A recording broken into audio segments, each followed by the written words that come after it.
अस्सलाम वालेकुम नाज़रीन। ड्रामा से शेर इस कहानी का हीरो है। शेर एक ऐसा लड़का है जो अपने नाम की तरह निडर है, लेकिन तकदीर ने उससे सब कुछ छीन लिया। जिसने इंसानियत के लिए स्टैंड लिया, लेकिन प्यार ने उसे शक, धोखे और टूटे रिश्तों की आप में झोंक दिया। एक तरफ रिदा का इल्ज़ाम और दूसरी तरफ फजर की मोहब्बत और तीसरी तरफ फजर की ऐसी साजिश उसकी ज़िंदगी को तबाह करने पर तुली है। शेर को खोनी पड़ी अपने वालिद की जान। अब शेर ने उसकी अपनी पहचान भी छीन ली गई है।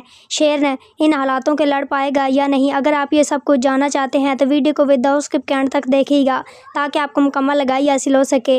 और वीडियो अच्छी लगी हो तो वीडियो को लाइक और चैनल को सब्सक्राइब करने के साथ साथ बेल आइकन को प्रेस करें, ताकि हमारी आने वाली हर अपडेट का नोटिफिकेशन आपको सबसे पहले वक्त मिल सके। तो नाजरीन, आपको बताते चलें, ड्रामा से शेर की आने वाले एपिसोड बहुत ही ज़्यादा ज़बरदस्त बन चुकी है। आने वाले एपिसोड में हम देखेंगे शेर फजर के लिए स्टैंड लेता है और शेर के चचा बहुत चालाकी से काम लेते हैं और शेर के ससुर नईम शिराजी को शेर के खिलाफ कर देते हैं।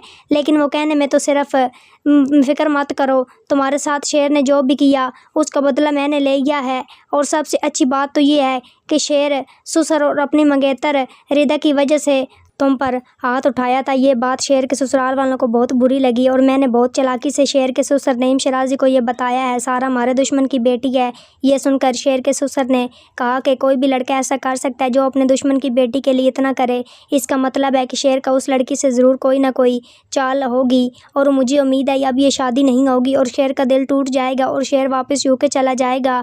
तो नाजरीन, आपको बताते चलें, इसके बाद हम देखेंगे शेर अपने वालिद को कहता है आप कब तक खामोश रहेंगे? अगर आपने कोई एक्शन ना लिया तो चाचा और उनके बेटे सब जायदाद अपने नाम कर लेंगे और हम देखते रह जाएंगे। शेर के वालिद ये सुनकर कहते हैं तो अपनी शादी होने तक खामोश रहो। अगर हमने इनको घर से निकाल दिया तो हो सकता है तुम्हारे ससुराल वालों को ये बुरा लगे और वो रिश्ते से इनकार कर दे।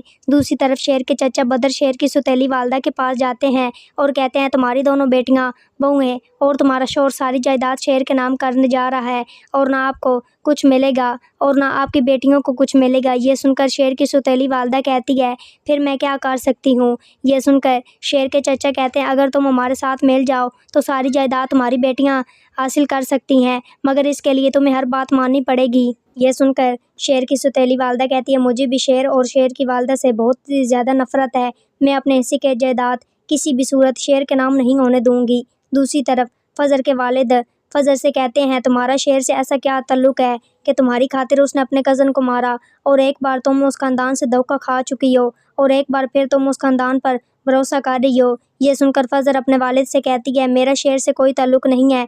ये सुनकर फजर के वालिद कहते हैं मुझे तुम पर कोई भरोसा नहीं। दूसरी तरफ शेर का ससुर नईम शिराजी शेर के चचा बदर शेर की बातों में आकर अपनी बेटी से कहता है मुझे ऐसा लगता है कि हमको इस रिश्ते से इनकार कर देना चाहिए, क्योंकि वो सब आपस में लड़ते रहते हैं। और दूसरी तरफ ये बात समझ नहीं आती है कि शेर ने एक लड़की की खातिर अपने कज़न को मारा। तो नाजरीन, आपको इस कहानी के बारे में सुनकर कैसा लगा तो कमेंट बॉक्स में अपनी कीमती राय का इज़हार ज़रूर करें और मुझे दी इजाज़त। अपना बहुत सारा ख्याल रखिएगा। फिर मिलेंगे एक नए टॉपिक के साथ। Thanks for watching my video and picture. दुआ में याद रखिएगा। अपना बहुत सारा ख्याल रखिएगा। अल्लाह निगहबान।